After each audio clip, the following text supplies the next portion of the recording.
Clara Barton is one of the most notable and honored women in American history.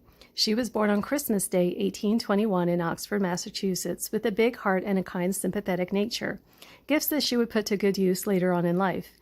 As a young woman, she became a school teacher and then moved to work at the U.S. Patent Office in Washington, D.C.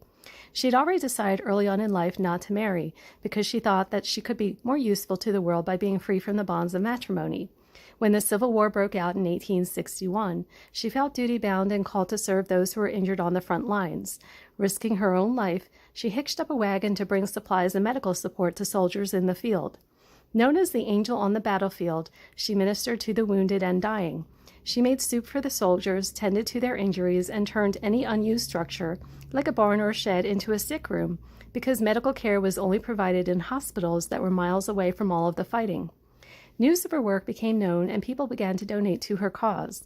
She worked tirelessly as a Civil War heroine, helping soldiers who were suffering from wounds, thirst, sunstroke, and hunger.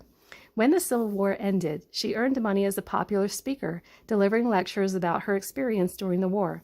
At the urging of her doctor, she decided at age 47 to take a trip to Europe to rest and regain her health and strength.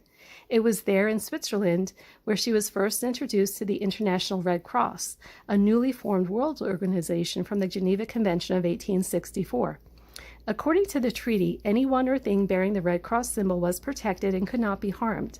Recognizing and witnessing firsthand the amazing impact it had had during the Franco-Prussian War of 1870 of providing hands-on medical care, and also of easing the pain and suffering of those impacted and devastated by war, famine, and disease, Clara Barton came back to the U.S. reinvigorated and determined to create this similar organization here.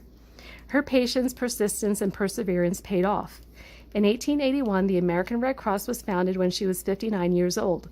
She led and managed the institution for the first 23 years of its life.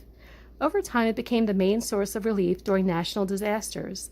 The Red Cross would rely on the public to help with money, donations, and temporary shelters, as well as volunteers and relief workers to provide aid for the needy. It has proven successful at encouraging goodwill and care for all of humanity. Clara left behind lengthy and detailed diaries about her work. She passed away in 1912 at age 91. The New York Globe offered this praise at her death: "Give the world enough Clara Bartons, and the brotherhood of man will be ushered in."